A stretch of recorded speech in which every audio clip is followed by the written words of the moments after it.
Zik-471 stared at the assignment screen with mild irritation. Another monitoring duty, another day watching primitive species stumble through basic military operations. His four eyes scanned the details while his tail twitched behind him, a sign of his boredom. The target species was called humans. He had never heard of them before, which meant they were new to the Galactic Coalition. Very new. The file showed they had only joined 3 months ago. Their technology rating was embarrassingly low. They still used chemical explosives and metal projectiles for weapons. Their fastest ships barely reached half the speed of light. Most shocking of all, they had only recently discovered how to split atoms. Zik-471 shook his elongated head. The Coalition must be getting desperate to accept such a backward species. But then again, they needed bodies for the war against the rebels. Lots of bodies.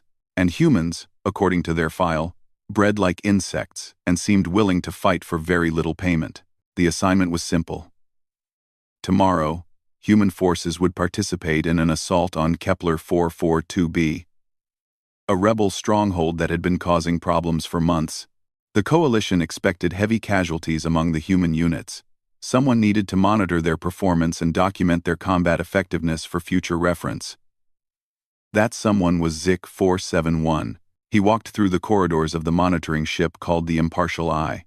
The ship would stay far from the battle, using advanced sensors to record everything. It was safe. Boring work, perfect for a mid-level analyst like him. Zik-471 belonged to a species called the Veltar. They were known throughout the galaxy for their ability to stay calm and observe without emotion. Their government had made a fortune selling their services as neutral observers, negotiators, and record keepers. Zik-471 had spent his entire career watching other species fight, trade, and make mistakes. He was good at his job because he never got emotionally involved. The briefing room was empty except for Captain Mordek, a grizzled veteran from the bear-like Ursani species. The captain's thick fur showed gray streaks around his muzzle, and his small eyes held the tired look of someone who had seen too many battles. "Ah, Observer Zik-471, the captain rumbled. "Here for the human monitoring assignment, I assume?" Zik-471 nodded and took a seat across from the massive alien. "Yes, Captain.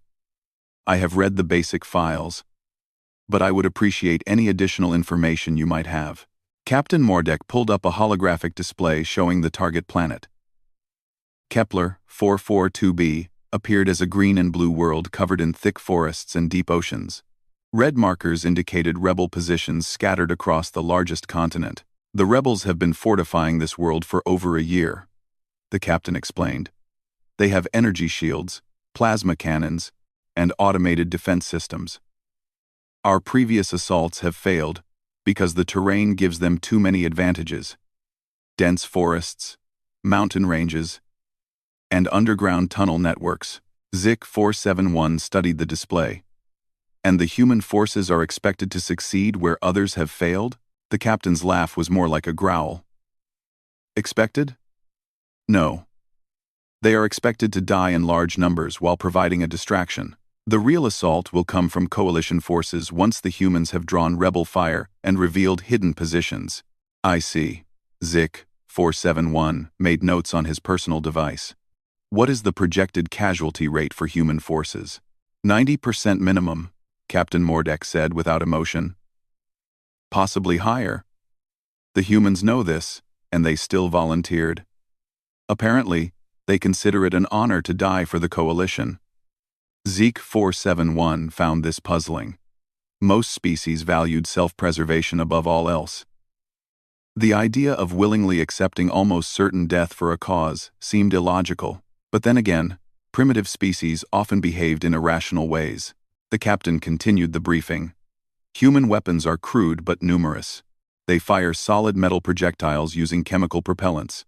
Their armor is made from metal and ceramic plates. Their vehicles run on fossil fuels. By our standards, they might as well be fighting with sticks and stones." "How many human soldiers will participate in the assault?" 12,000, the captain replied. "Organized into what they call Marine battalions. They have their own command structure, but they follow coalition strategic objectives. Zik 471 was surprised by the number. 12,000 soldiers represented a significant force, even if they were poorly equipped. The rebels had perhaps 3,000 defenders, but with superior technology and defensive positions. The humans have been training on coalition equipment for the past month, Captain Mordek added. But they insisted on keeping their primitive weapons as primary armament. They claim their weapons are more reliable in hostile environments. This struck Zik 471 as another example of primitive thinking. Energy weapons were clearly superior in every measurable way. They never ran out of ammunition, required minimal maintenance, and could be adjusted for different types of targets. The fact that humans preferred chemical-propelled metal slugs suggested they did not fully understand modern warfare. The captain dismissed him with a wave of his massive paw. Your observation post will be ready at dawn. Try to get some rest. Tomorrow will be a long day of watching humans die. Zik 471 spent the evening reviewing everything he could find about human military history. What he read confused him even more. Humans seemed to spend most of their time fighting each other. Their planet had experienced constant warfare for thousands of years. They had developed hundreds of different ways to kill members of their own species. Yet somehow, this endless internal conflict had made them eager to join an interstellar war. The psychological profiles suggested humans actually enjoyed fighting, which seemed like a severe evolutionary disadvantage. Most intelligent species learned to avoid conflict because it wasted resources and reduced survival rates. The next morning, Zik 471 settled into his observation post aboard the Impartial Eye. Banks of monitors surrounded him, showing feeds from dozens of sensors positioned around the target planet. He had a perfect view of the entire battlefield, from multiple angles and across various wavelengths of light. The human ships were approaching the planet in loose formations. Their vessels looked crude compared to coalition warships. But there were many of them. They moved with purpose, following predetermined flight paths toward the planet's surface. Zik 471 activated his recording equipment and began his official log. Observer Zik 471 beginning documentation of human combat performance. Time index 0800 hours. Human forces are beginning atmospheric entry. Initial expectations. High casualty rates. Minimal tactical effectiveness. Limited strategic value. He leaned back in his chair and prepared for what he assumed would be a routine documentation of another primitive species, learning the hard realities of modern warfare. In a few hours, most of these humans would be dead, and he would file another report about the importance of technological superiority in military operations. Zik 471 had no idea that he was about to witness something that would change his understanding of warfare forever. The human landing craft touched down on Kepler 442b like metal rain. Zik 471 watched dozens of ships pierce the atmosphere and land in clearings throughout the forest. According to standard coalition doctrine, the humans should establish a secure perimeter around their landing zones, set up communication networks, and advance in coordinated formations toward rebel positions. Instead, they did something that made Zik 471 question his monitoring equipment. The humans poured out of their ships and immediately scattered in all directions. Small groups of 5 to 10 soldiers disappeared into the thick forest within minutes of landing. There was no perimeter, no central command post, no organized formations, just chaos. Zik 471 adjusted his sensors and ran diagnostic checks. The equipment was working perfectly. What he was seeing was real. But it made no sense. He switched to communication frequencies and listened to human radio traffic, hoping to understand what was happening. Alpha Team, moving to grid reference 774. We'll take the scenic route. Bravo Squad has eyes on Rebel Patrol. Request permission to party. Charlie Team is going fishing. Expect fireworks in 20 minutes. None of it made sense. The humans were using code words that had no meaning in any military database Zik 471 could access. Scenic route and going fishing were not recognized tactical terms. He began to wonder if human military planning was even more primitive than their technology. The first contact between humans and rebels came 40 minutes after landing. A rebel patrol of 6 soldiers, armed with energy rifles and wearing powered armor, was moving through a forest valley when they encountered what appeared to be two lost humans. Zik-471 watched through multiple camera angles as the rebels approached the humans, who appeared to be arguing over a paper map. The rebels called for surrender in the common galactic language. The humans looked up with expressions of surprise and raised their hands. Then everything went wrong for the rebels. The two humans dropped to the ground as the trees around them exploded with gunfire. 8 more human soldiers had been hidden in positions that should have been impossible to reach without detection. Their primitive weapons fired metal projectiles at incredible speed, tearing through rebel armor like paper. The entire rebel patrol was eliminated in less than 10 seconds. The humans collected weapons and equipment, then vanished back into the forest before Zik-471 could track their movements. He replayed the encounter 3 times, analyzing every detail. The humans had somehow predicted the rebel patrol route and prepared an ambush in advance. They had used their primitive weapons to defeat superior technology through tactics he did not understand. More encounters followed throughout the morning. Each time, the results were the same. Small groups of humans would appear, engage rebel forces, and disappear before reinforcements could arrive. They used the forest like they had lived there for years, moving through terrain that should have been impassable. The rebels began changing their patrol patterns and increasing group sizes. A patrol of 15 rebels, supported by 2 hover drones, entered an area where humans had been spotted. They moved carefully, scanning for ambushes and maintaining formation. They never saw the attack coming. The humans had somehow climbed into the trees above the patrol route. When the rebels passed underneath, the humans dropped explosive devices that disabled the hover drones and scattered the patrol. As the confused rebels tried to regroup, human soldiers emerged from concealed positions and engaged them with precise rifle fire. But this was not the most disturbing part. What bothered Zik-471 was how the humans fought.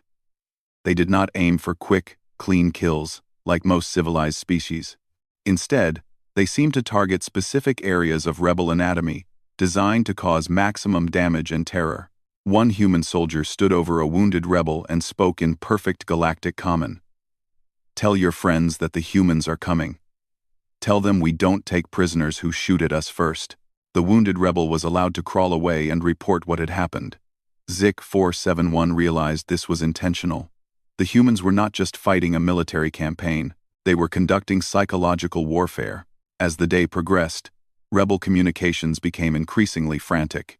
Reports of human attacks came from all across the continent. The rebels could not understand how such a primitive force was penetrating their defenses so easily. Zik-471 began to understand that the problem was in the assumptions. Everyone, including himself, had expected humans to fight like other coalition species.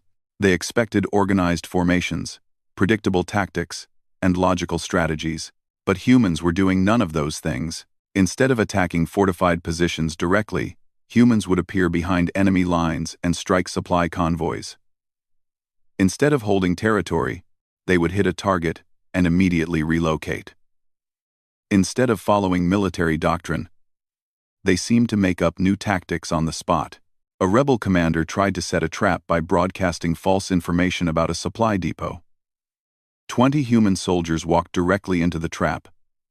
Surrounded by 50 rebels with energy weapons and powered armor, the rebels demanded surrender. The humans laughed. What followed was the most vicious close-quarters fighting Zik-471 had ever witnessed. The humans fought with knives, improvised weapons, and their bare hands. They showed no fear of death and seemed to enjoy the violence. When the fighting ended, 38 rebels were dead and 12 humans had escaped into the forest. The rebels had superior numbers, better weapons, and defensive positions. It should have been impossible for the humans to win, yet they had not only won, but had done it while making the entire engagement look effortless. Zik-471 realized he was witnessing something unprecedented. The humans were not fighting like a primitive species learning modern warfare. They were fighting like a species that had spent its entire evolutionary history perfecting the art of killing. Their weapons might be crude, but their tactics were sophisticated beyond anything in his experience. They moved through hostile territory like predators, turning every encounter into a hunt. They used psychological pressure as effectively as physical force, spreading fear among rebels who had never experienced this kind of warfare.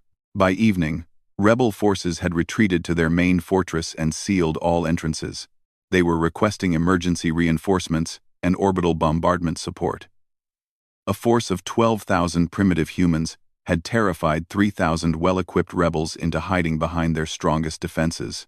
Zik-471 looked at his preliminary report and deleted it. None of his initial assumptions had been correct. These were not desperate cannon fodder throwing themselves at superior forces. These were apex predators systematically dismantling everything in their path. He started a new report, but stopped after the first sentence.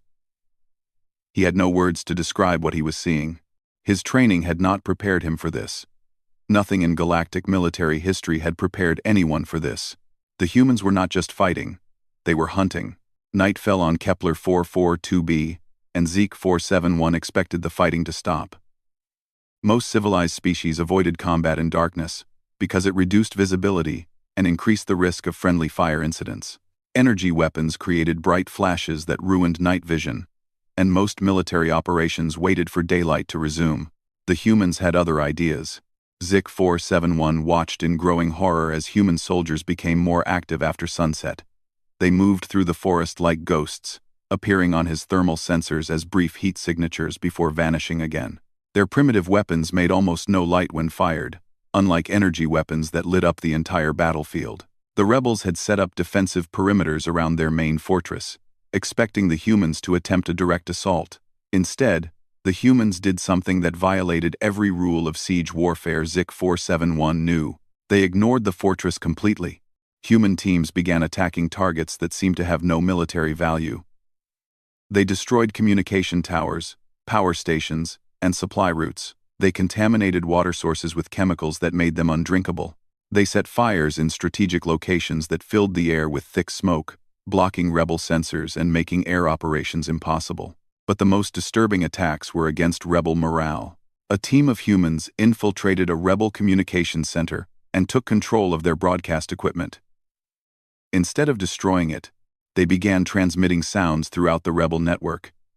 Zik-471 listened to the recordings and felt his skin crawl with revulsion. The humans were howling. It was not random noise. The sounds had rhythm and purpose, like some primitive hunting call. But it was designed to terrify anyone listening. The howls echoed through rebel communication channels for hours, making normal coordination impossible. Rebels began reporting equipment failures and sensor malfunctions that turned out to be psychological reactions to the constant sound. Other human teams were leaving what they called presents for rebel patrols to find. These were not explosive devices or weapons. They were carefully arranged displays of rebel equipment, arranged in patterns that suggested the rebels were being watched and studied. Helmets balanced on branches, weapons stripped and reassembled in impossible configurations. Personal items taken from captured rebels and left in places that should have been secure. The message was clear. Nowhere was safe. Zik-471 watched a rebel patrol discover one of these displays and saw hardened soldiers panic like children. These were veterans who had fought coalition forces for years, but they had never encountered an enemy that seemed more interested in playing psychological games than winning battles. The fortress commander tried to restore order by sending out heavily armed patrols to hunt down human teams. 50 rebels in powered armor, supported by hover tanks and aerial drones, swept through the forest in a coordinated search pattern. It was an overwhelming force that should have easily destroyed any human presence in the area. The humans turned the search into a nightmare. Instead of avoiding the patrol, human soldiers began following it. They stayed just outside sensor range, occasionally firing single shots that hit nothing important but kept the rebels constantly on alert. When the patrol stopped to rest, the humans would make noises in the darkness around them. When the patrol moved, human soldiers would leave evidence of their presence just close enough to be found. The psychological pressure was incredible. The rebels knew they were being hunted, but they could not find their hunters. Every shadow could hide a human soldier. Every sound could be an attack. The patrol spent 18 hours searching the forest and found nothing except their own growing fear. When the patrol finally returned to base, 3 rebels had suffered complete nervous breakdowns and had to be sedated. The others reported that human soldiers seemed to be everywhere and nowhere at the same time. Zik 471 realized the humans were not just fighting a military campaign. They were conducting a scientific study of terror, using rebel forces as test subjects. Every human action was designed to create maximum psychological damage while conserving their own resources. The rebels tried to respond by improving their technology. They activated automated defense systems that could track movement and fire without human intervention. They deployed sensor networks that should have detected any approaching threat. They even released combat drones programmed to hunt anything that moved in the forest. The humans adapted faster than the technology could be deployed. Human soldiers began wearing rebel uniforms taken from casualties, confusing the automated systems. They learned to mimic rebel movement patterns and radio protocols, allowing them to walk past sensors without triggering alarms. Most impressively, they began capturing and reprogramming combat drones to attack rebel positions. Zik 471 watched human soldiers work with captured technology and realized something that made his blood run cold. These primitive humans were learning rebel technology faster than rebel engineers had developed it. They had no formal training in advanced systems, but they understood the principles instinctively. One human soldier, wounded and separated from his unit, was cornered by 5 rebels in a supply depot. The rebels expected easy capture or a quick surrender. Instead, the human grabbed random supplies and began assembling something while the rebels called for him to give up. In less than 3 minutes, using nothing but basic chemicals and metal scraps, the human had created an explosive device that destroyed the entire depot and killed all 5 rebels. The human died in the explosion, but his final radio transmission was heard across rebel communication networks. "Tell them we're just getting warmed up." The rebels began requesting emergency evacuation from the planet. Their commander refused the requests and ordered all forces to retreat into the main fortress. He sealed every entrance and activated the strongest defensive shields available. The fortress was designed to withstand orbital bombardment and could support the garrison for months. The humans responded by doing absolutely nothing. They simply surrounded the fortress and waited. No attacks, no bombardment, no attempts to breach the defenses. Human soldiers set up camps in the forest and began what appeared to be normal camping activities. They cooked food, told stories, and maintained their equipment, but they never stopped watching the fortress. Rebel scouts reported that humans were visible at all hours, just sitting quietly and observing the fortress walls. They were not threatening or hostile. They were simply present, like predators waiting for prey to make a mistake. The psychological effect was devastating. Rebels inside the fortress began reporting stress symptoms within hours.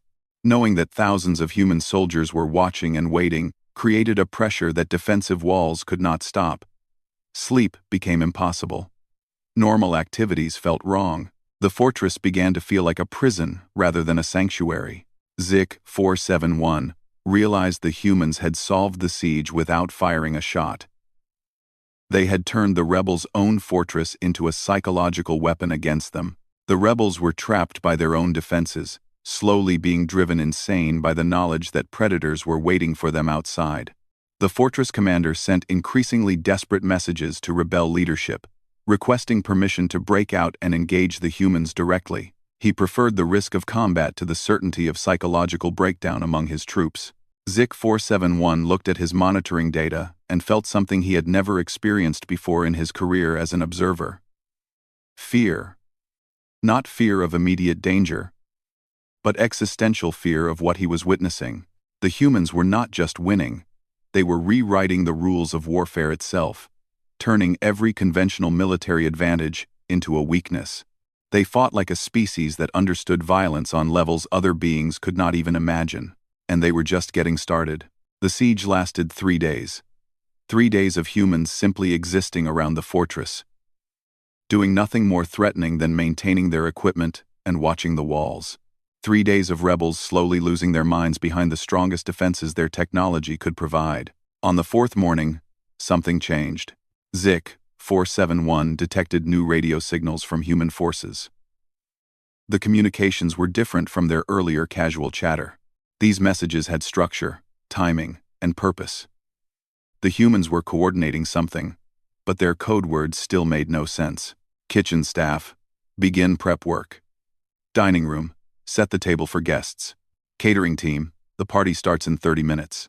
Zik 471 ran the phrases through every translation program available. Nothing. But something about the tone made his scales crawl with unease. The humans sounded excited, like they were looking forward to what came next. The fortress commander made his fatal mistake at exactly 0830 hours. Unable to endure the psychological pressure any longer, he ordered a breakout assault. The fortress gates opened and rebel forces poured out in organized formations, hoping to scatter the human soldiers and break their siege. It was exactly what the humans had been waiting for. The moment rebel forces left their fortress, the forest around them exploded into coordinated chaos. Human soldiers emerged from concealed positions that intelligence said were impossible to occupy. They had somehow hidden in places that should have been detected by every sensor the rebels possessed. But this was not the random guerrilla fighting from earlier in the week. This was something far worse. The humans had spent 3 days studying every detail of rebel formations, weapons, and tactics. They knew exactly how many rebels would emerge, what routes they would take, and how they would respond to different types of attacks. The siege had not been about waiting for surrender. It had been about gathering intelligence for a precision slaughter. Zik 471 watched human soldiers execute maneuvers that should have required months of planning and rehearsal. Teams of humans moved in perfect coordination without any apparent communication, flowing around rebel formations like water around rocks. They struck at exactly the right moments, targeting specific individuals whose loss would cause maximum disruption to rebel command structures. The humans had learned to read rebel body language, equipment loadouts, and movement patterns during the siege. They could identify officers, specialists, and key personnel from a distance. Instead of random violence, they conducted surgical strikes designed to destroy rebel effectiveness with minimal effort. A rebel squad tried to retreat back to the fortress, but found their route blocked by humans who had somehow reached the position first. Another squad attempted to flank human positions, but walked into prepared ambushes that suggested the humans had predicted their exact strategy. The most terrifying part was how calm the human soldiers remained throughout the battle. They did not show the excitement or fear that most species experience during combat. They worked with the focused efficiency of professionals completing a routine task. Zik 471 listened to human radio communications during the assault and felt his understanding of these creatures shift into something approaching horror. Target package delivered to grid 7-7. Customer satisfaction guaranteed. Cleanup crew to Sector 4. We have spills that need attention. Quality control reports all products meet specifications. They were talking about killing intelligent beings, like it was industrial manufacturing. There was no emotion, no anger, no hatred. Just professional pride in work well done. A group of rebel engineers tried to disable human equipment using electromagnetic pulse devices. The devices activated successfully, shutting down anything electronic within 100 meters. The human soldiers responded by putting down their advanced gear and continuing the fight with backup weapons that did not require any electricity at all. Knives, clubs, sharpened metal, chemical explosives triggered by mechanical fuses. Zik 471 realized the humans had planned for every possible contingency, including the complete loss of all advanced technology. They could fight effectively at any level of technological sophistication, from space warfare down to hand-to-hand combat with improvised weapons. The rebels had superior technology, but the humans had something far more dangerous: the ability to win fights regardless of equipment or circumstances. The battle lasted 4 hours. When it ended, the rebel stronghold had fallen and their entire garrison was eliminated. Human casualties were less than 8%. The mathematics of the engagement violated every principle of military science Zik 471 had ever studied. But the true horror came after the fighting stopped. Human soldiers began processing the battlefield with systematic efficiency that suggested they had done this many times before. They sorted through rebel equipment, identifying anything useful and discarding the rest. They examined rebel casualties, gathering intelligence about armor, weapons, and tactical procedures. Most disturbing of all, they began modifying rebel technology on the spot. Human soldiers with no formal training in advanced engineering were improving rebel weapons and equipment using nothing but basic tools and intuitive understanding. They made energy rifles more efficient, modified armor for better protection, and reprogrammed combat drones to serve human operators. Zik-471 watched a human soldier completely rebuild a rebel communication system in less than an hour, creating new capabilities that the original designers had never intended. The soldier had no blueprints, no technical manuals, and no formal education in the relevant technology. He simply looked at how the system worked and made it better. This was impossible. Technology required years of study and specialized training. Complex systems needed teams of experts and extensive testing. Yet humans were treating advanced alien technology like simple tools they could modify at will. The implications struck Zik-471 like a physical blow. The humans had not been lucky or desperate during their assault on the rebel stronghold. They had been operating far below their actual capabilities. Everything they had demonstrated so far was just a fraction of what they could really do. He pulled up human military history files and began reading with new understanding. The endless wars on their home planet were not a sign of primitive aggression. They were a species-wide training program that had continued for thousands of years. Every human soldier was the product of evolutionary pressure that selected for combat effectiveness above all other traits. Humans did not learn warfare. They had evolved from it. Their primitive weapons were not a disadvantage. They were tools perfected through millennia of constant conflict. Their simple tactics were not crude. They were refined techniques that had been tested in more battles than any other species in galactic history. The rebels had not been defeated by a primitive auxiliary force. They had been destroyed by apex predators who had spent their entire evolutionary history learning how to kill things more effectively. Zik-471 began to understand why the universe had been so quiet before humans arrived. It was not because space was empty, or because intelligent species were rare. It was because everything else had been hiding from something they sensed but could not see. Now the humans were here, and hiding was no longer an option. His hands shook as he prepared his next report. The coalition leadership needed to understand what they had recruited. These were not allies or auxiliary forces. These were the most dangerous predators the galaxy had ever seen, and they were calling themselves friends.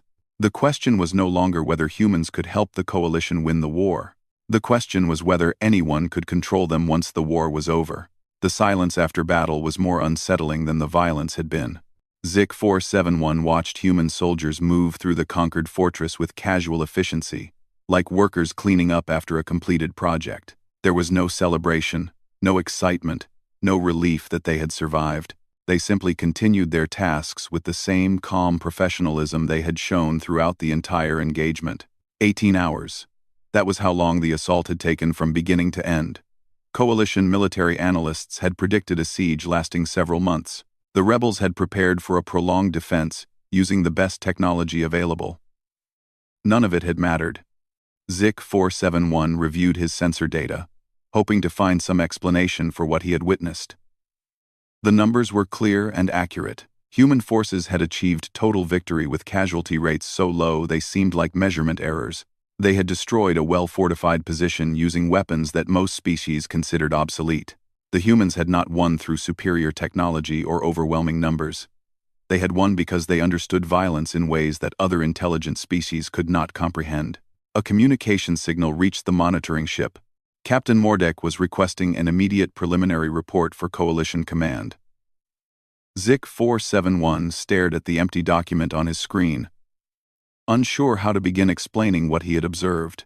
How do you tell a galactic civilization that they have recruited their own replacement? The human commander, a female with graying hair and scars covering her arms, was conducting what she called an after-action review with her officers. Zik-471 listened to their conversation through intercepted radio signals. Decent work, people. Clean execution. Minimal waste. Objectives achieved ahead of schedule. Thank you, Colonel. The rebels fought better than expected.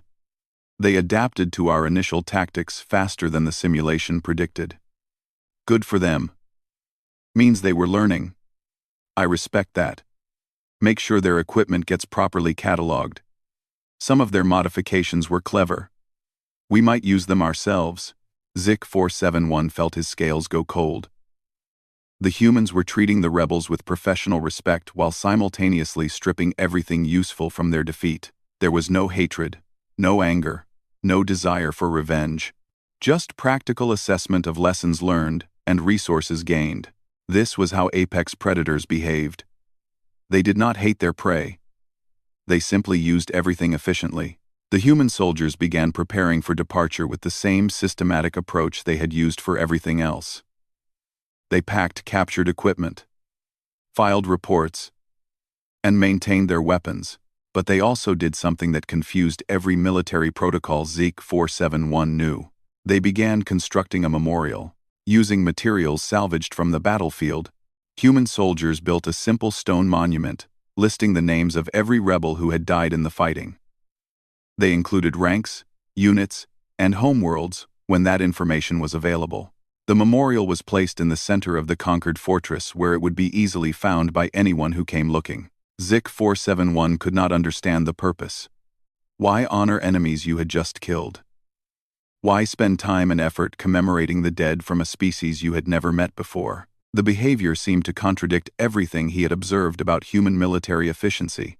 Then he read the inscription at the base of the memorial. They fought well. They died with honor.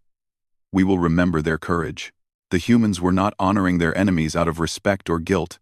They were documenting their own achievements.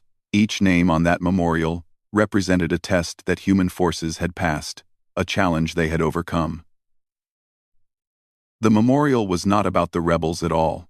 It was about proving that humans could defeat anything the galaxy might send against them. This was not mercy. It was a warning. Colonel Santos, the human commander, stood before the memorial and spoke words that were transmitted on all coalition frequencies. To anyone listening, understand this. We came here to fight alongside the coalition as allies and friends. We have kept our part of the bargain. The rebels fought bravely and died with honor. We hope the coalition will remember both facts. The message was crystal clear. Humans could be valuable allies, but they were also capable of becoming something much worse. They were offering partnership, but they were also demonstrating what would happen to anyone who chose to become their enemy. Zik-471 realized the entire engagement had been a demonstration for the coalition's benefit. The humans had not simply completed a military objective. They had provided a comprehensive display of their capabilities, showing what they could accomplish with minimal resources against a well-prepared enemy. They were introducing themselves to galactic civilization. The human ships began departing the planet, carrying captured technology and detailed intelligence about rebel capabilities. But they left behind more than just a memorial. They left behind the knowledge that humanity had arrived and would not be going away. Zik-471 finally began typing his report, choosing each word carefully. Coalition leadership needed to understand what they were dealing with. But they also needed to handle this information correctly. The wrong response could turn humanity from ally to existential threat. Observer Report 7741 Zik. Subject: Combat Evaluation of Human Auxiliary Forces. Recommendation: Immediate reclassification of human forces from auxiliary status to strategic asset category. Secondary recommendation: Under no circumstances should humanity be designated as hostile to coalition interests. He paused, considering his next words carefully.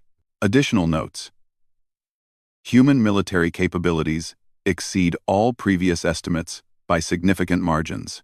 Their weapons technology may be primitive, but their tactical and strategic thinking represents evolutionary advantages developed through constant warfare.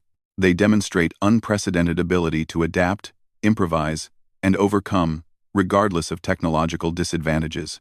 Zik-471 stopped writing and looked out at the stars. Somewhere in this galaxy, other species were going about their daily lives, unaware that the balance of power had just shifted permanently. Humans had announced their presence, and the universe would never be the same. He deleted his last paragraph and wrote something simpler.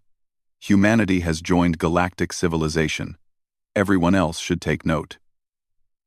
The report was submitted to Coalition Command with the highest priority classification. Within hours, emergency meetings were being held on every Coalition world.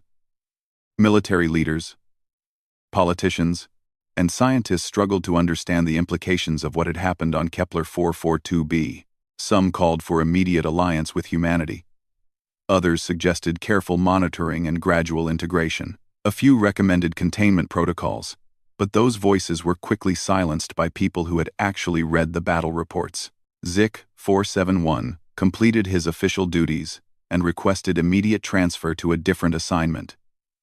He had no desire to observe human forces again. Once was enough to understand that he was watching the future of galactic civilization, and it was both magnificent and terrifying. Years later, when humans had become the Coalition's most valued allies and most feared enforcers, other species would ask Zik 471 what it was like to witness their first battle. He would think carefully before answering, remembering the calm professionalism of human soldiers as they systematically dismantled everything in their path. It was like watching the universe meet its new owners, he would say, and realizing they were probably going to be fair about it. The humans had kept their word. They remained loyal allies to the Coalition, never turning their abilities against their partners. But everyone knew the choice was theirs to make. Humanity had demonstrated that they could destroy any threat that existed, and they had chosen to use that power responsibly. For now, the galaxy had learned an important lesson on Kepler 442b. When apex predators decide to be friends, the wise response is gratitude, respect, and careful attention to keeping them happy, because the alternative was unthinkable.